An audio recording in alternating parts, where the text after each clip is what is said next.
ሰላም እንዴት ናችሁ? ብዙ ጊዜ ቪዲዮ አልሰራም እና ዛሬ ውስጤ በጣም ሲመላለስብኝ የቆየን አንድ ሀሳብ ማጋራት ፈልጌ፣ ከተመቻችሁ ሼር አድርጉት፣ ላይክ አድርጉት፣ እስካልተመቻችሁ እለፉት። ይህንን ጥያቄ ግን መጠየቅ ፈልገው አሁን ላይ ያለን ወጣቶች አብዛኞቻችሁ አዶናይ ይዞት የመጣው 3 ቃል ናት። ሰግጥ የሚል ቃል ማለት ነው። እና እስቲ ለእናንተ ሰግጥ ማለት ምን ማለት ነው? መሰገጥ ማለት ለእናንተ ምን ማለት ነው? በተለይ 90ዎቹ አካባቢ ላይ ያለን ትውልዶች በደንብ እናውቀዋለን። እኔ የተረዳሁበትን አረዳድ ነው ይሄን የምናገረው ማለት ነው። በእኛ ሰዓት በእኛ ጄኔሬሽን 90ዎቹ አካባቢ ላይ ማለት ነው እስቲ ለአሁን ድረስ በጣም አራዳ የሚባለው ምን አይነት ሰው ነው? ለእኔ በጣም አራዳ እየተባለ ያለው መሬት ላይ ያለ ሰው የሚሳደብ፣ ብሔር ከብሔር የሚያጋጭ፣ ሃይማኖት ከሃይማኖት የሚያጋጭ፣ ሱስ ውስጥ ያለ ሰው ምናምን በቃ አላል በቃ አራዳ ብለን የምንለው እንደዚህ አይነት ሰው ነው።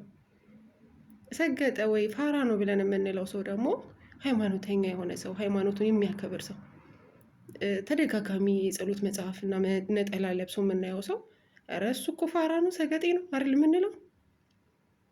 ትምህርቱ ላይ በጣም ቸክሎ የሚያጠና ሰው፣ ለዓላማው በጣም የሚተጋ ሰው፣ ስራ የሚል ሰው ምናምን፣ ይሄ ፋሽን የማይከተል ምናምን ኧረ እሱ እኮ ፋራ ነው አይገባውም አይደል የምንለው ሁላችንም። እንደገና ሴቶች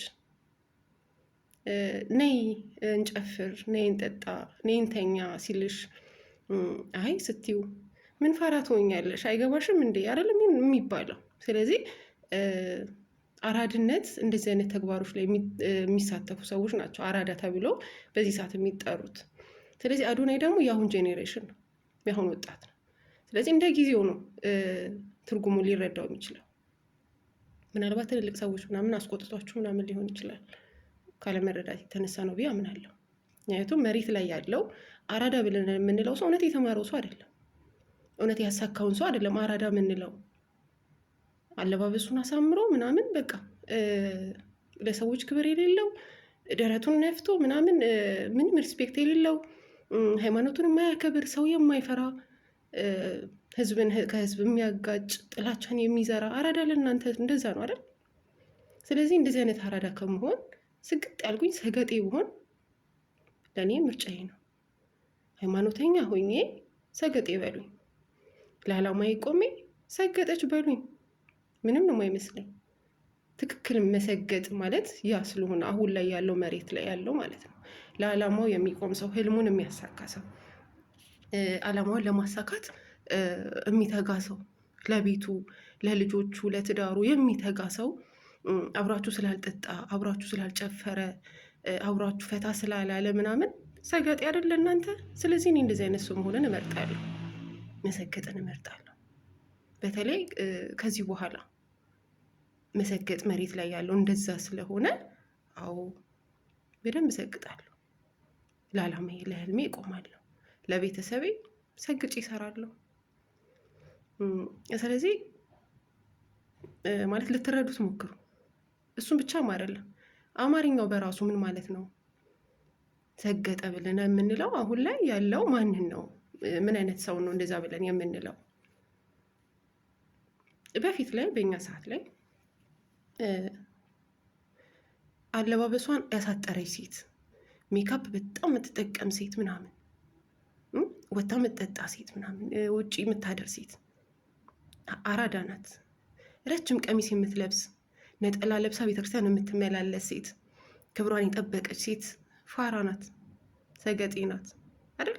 ስለዚህ እንደዛ መሆን ነው የሚያዋጣው። ምክንያቱም ፈሪሃ እግዚአብሔር አለው፣ ፈጣሪውን ይፈራል። ያ ወጣት ለስራው፣ ለህልሙ፣ ለድሪሙ የኖረ ነው። በቃ ለቤተሰቡ የሚተጋ ነው፣ ለስራው የሚተጋ ነው። እንዳልባሌ ነገሮች ቦታ የለውም። በጸሎት የሚተጋ ነው እንጂ ለስድብ፣ ሰዎችን ለማጋጨት ምናምን፣ ለተንኮል እንደዚህ አይነት ሰው የተጋ አይደለም። ስለዚህ ሰገጤ መሆን ነው የሚያዋጣው። ለህልሙ በቃ ህልሙ ላይ ማተኮር፣ ስራው ላይ ማተኮር፣ አይደል? ለበረከት የመሰገጥ ነው ያለው ልጁ። በቃ ምንም ያለው ነገር የለም እኮ ሌላ።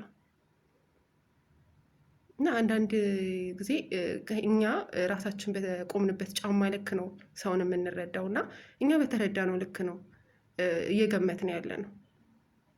ስለዚህ 100% ደጋፊው ነኝ።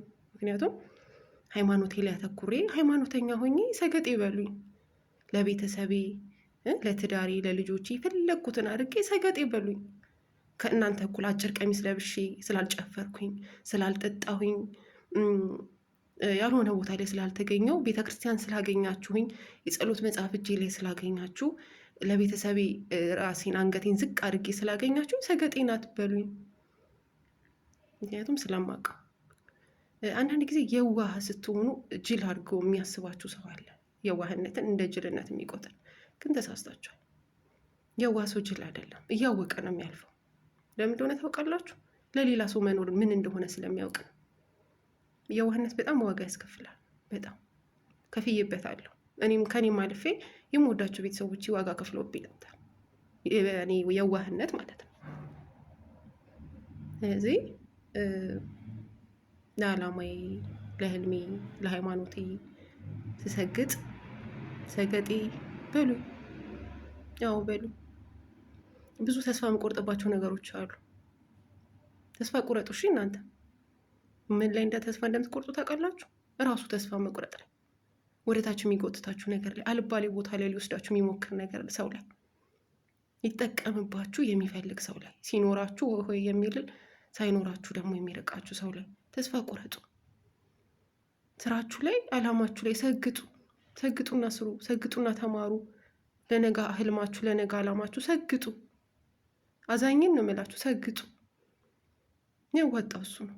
ሃይማኖታችሁ ላይ ሰግጣችሁ ሃይማኖተኛ ሁኑ።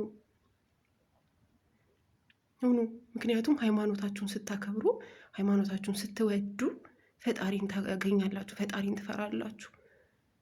ስለዚህ የመጀመሪያው ፈጣሪ መፍራት ስትጀምሩ ራሳችሁን ታከብራላችሁ። ራሳችሁን ስታከብሩ ሌሎችን መውደድ ትማራላችሁ፣ ሌሎችን ማክበር ትማራላችሁ። መስራት፣ መለወጥ። በቃ መሰግጥ ማለት በአሁን መሬት ላይ ያለው በአሁን ትውልድ ያ ነው። ለብለ ቁጭ ብለው የሚሳደቡ፣ እናትን እየተሳደቡ የሚውሉ፣ ብሔርን ከብሔር የሚያባሉ፣ ጦርነትን የሚዘሩ፣ የሚሳደቡ አራዳ አይደሉም። ስለዚህ እንደነሱ መሆን ስለማልፈልግ ሰገጤ ነኝ፣ እሰግጣለሁ። አላማ ካላችሁ እንደዛ አድርጉ። ምክንያቱም ያዋጣው ያ ነው። እና ዙሪያችሁ ያለ ሰው ገምግሙሽ። የዋህ ስለሆናችሁ እንደ ጅል የሚቆጥራችሁ ሰዎች ካሉ ራቁ፣ ተስፋ ቁረጡ እነሱ ላይ። ማንም ይሁን ቤተሰብም ይሁን የገዛ የእናትሽ ልጅ ትሁን፣ ተስፋ ቁረጭና አላማሽ ላይ ሰግጠሽ ስሪ፣ ህልምሽ ላይ ሰግጠሽ ስሪ፣ ክብርሽን ጠብቂ። ራቁትሽን አትጂ ራቁትሽን። እናቶች ብዙ ጊዜ ልጆቻችሁን ራቁትነት ስታስኬዷቸው ኧረ ከሌ ልጅ እኮ ታምራለች ምናምን፣ ተሳስታችኋል። እምብርቷን የማታሳይ ልጅ፣ ሰውነቷን ያከበረች ልጅ ነው ማሳደግ የሚፈልገው። ሰገጤ ያስብላታል አይደለ? ያስብላት። ምክንያቱም እራሷን ስላከበረች ነው ያስባላት። እና አንዳንድ ጊዜ የሆኑ ነገሮች ሲነሱ ቶሎ ብለን በኔጌቲቭ መንገድ ከመውሰድ ይልቅ እስቲ ጥሩ ጎኑ የቱ ነው እና ደግሞ ሪያሊቲው የቱ ነው? መሬት ላይ ያለው ነገር ሪያሊቲው ምንድን ነው? እሱ ሪያሊቲው መሬት ላይ የምናየው እውነታው ምንድን ነው ብለን አንዳንዴ እናገናዝብ። እወዳችኋለሁ። ከተመቻችሁ ላይክ፣ ሼር አድርጉት። ይማሩበታል እሱ ብላችሁ ካሰባችሁ። ካልተመቻችሁ ደግሞ እለፉት። ሰናይ ቀን።